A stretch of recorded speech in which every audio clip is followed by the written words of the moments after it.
When we're looking at ESG data, it's so tempting to just grab a single number, a company's emissions, or its water usage, or its safety record, but that single data point all by itself can be incredibly misleading. To really get the full picture, we have to look beyond those individual numbers and analyze the entire landscape of an industry's performance. This is what analysts call the spread, or the dispersion of data, and understanding that spread, well, it can completely flip our perception of who's doing well and who isn't. Which brings me to a question. So let me kick things off with a question that seems, well, pretty obvious. Is a massive $2.5 billion fine for misconduct better or worse than a $188 million one? I mean, on the surface, the answer's a no-brainer, right? The smaller fine is clearly better. But as we're about to see, the absolute numbers almost never tell the whole story. So what we're going to do here is build a kind of toolkit, a practical one for any serious analyst looking at sustainability data. We'll start with the basic dilemma of ESG data. Then we'll learn how to take a proper first look at the numbers. After that, we'll dive into the shape of performance, figure out how to read irregular data, and then we'll finish up with a really crucial reality check on data quality. Okay, so this gets right to the heart of the ESG data dilemma. A single number is never the whole story. If you really want to understand if a company is a leader or a laggard, you just can't look at its performance in a vacuum. You have to compare it to its peers. You have to ask, is its water usage high or low for its industry? Is its employee turnover rate good or bad relative to its direct competitors? That comparative context, that's everything. And this leads us to the very first and maybe the most important tool in our whole kit, understanding dispersion. All this really means is looking at the full range of performance across an entire industry. You get to see the highs, the lows, and everything in between. What's typical? This spread of data is where the real insights are hiding. All right, let's actually put this tool to work. When you look at the spread of data, you start to get a feel for what's normal and what's not. You can see if performance is all bunched up together or if it's spread way out. So let's go back to that big question I asked about those fines. Okay, so here's that data from the investment banking industry. On an absolute basis, just looking at the raw numbers, Company D is way up there with a staggering fine of almost $2.5 billion. Down at the other end, Company J looks like a star, with a fine of only $188 million. At first glance, the story seems simple. Company D is the worst performer, and Company J is the best. But hold on a second. Is that really a fair comparison? I mean, the investment banking industry has some massive firms and some much smaller ones. A small fine for a giant company might just be a rounding error, but that same fine could be absolutely devastating for a smaller firm. So the key question is, we need to normalize the data. What happens when we look at these fines not as a dollar amount, but as a percentage of each company's revenue? And boom, just like that, the story does a complete 180. Company J, our supposed best performer, suddenly rockets to the top of the list. That $188 million fine actually represents over 16% of its revenue. That is a massive hit. Meanwhile, Company D's enormous $2.5 billion fine, it's just over 7% of its revenue, which actually puts it below the industry average. This is a perfect example of the power of this first tool. It's what we call a performance inversion.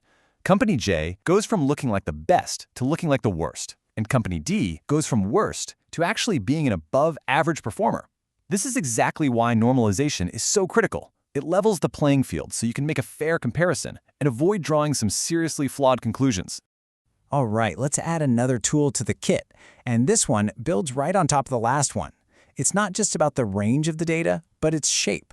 How are all the performance numbers distributed? The most common shape you're going to see is that classic bell curve, or what statisticians call a normal distribution.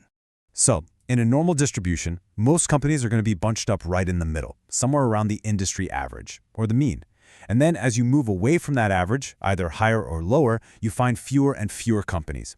So those extreme performances, really high or really low, they're pretty rare. Understanding this idea is the key that unlocks our next technique, standard deviation. Now, standard deviation is just a way of measuring how spread out the numbers are. And for a normal distribution, there's this fantastic rule of thumb. About 2/3 of all companies will fall within one standard deviation of the average. 95% will be within 2, and pretty much everybody is within 3. This gives us this really powerful, standardized way to figure out just how typical or how extreme a company's performance really is. Okay, let's see how this works in the real world. We're going to look at the meat and poultry industry now. And what we're looking at is the percentage of water each company takes from regions with high water stress, a major risk factor. You can see the industry average, the mean, is about 18.1%, with a standard deviation of about 5.7. Now, take a look at Company J. At 29%, it seems high, but how high is it really? Well, let's use our tool. The difference between its performance and the average is about 11%. If we divide that by the standard deviation of 5.7, we find that Company J is almost 2 standard deviations above the average. Now, remember our 68, 95, 99.7 rule? That means its water risk exposure is higher than about 97.5% of its peers. We've just put a hard number on its outlier status. Right. But we all know the real world is messy, right? Data doesn't always line up in a perfect little bell curve. Sometimes you get these extreme outliers or distributions that are all skewed to one side. But these irregularities, they aren't problems. They're actually sources of incredible insight if you have the right tools to read them. Just look at this. We're talking about vehicle recalls in the auto industry, and one number just jumps right off the screen. Company C, with over 12 million vehicles recalled, while every single one of its peers is under 1 million. This is a classic, massive outlier. Now, if you're the analyst here, your first instinct shouldn't be to jump to a conclusion and say, aha, worst safety record.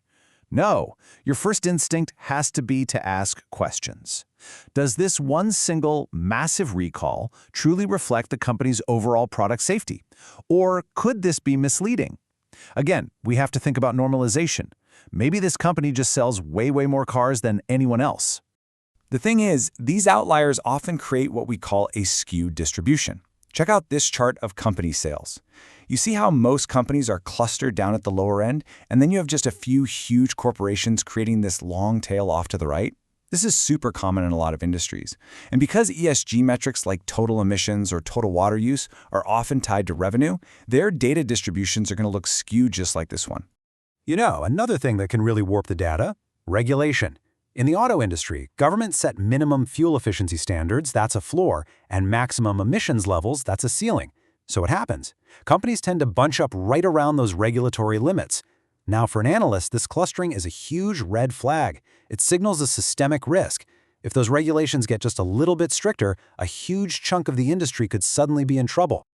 Okay, so we've got this great set of analytical tools now. But, and this is a big but, even the sharpest tools in the shed are useless if the material you're working with is flawed. So the final part of our toolkit has to be a critical reality check on the quality of the underlying ESG data itself, because frankly, this whole landscape is still maturing. And one of the biggest challenges right now is just plain inconsistency. Just look at this. We've got 3 different major data providers, all looking at the same topic, human capital. One of them uses 18 different indicators. Another one uses only 8. They're all trying to measure the same thing, but they're going about it in fundamentally different ways.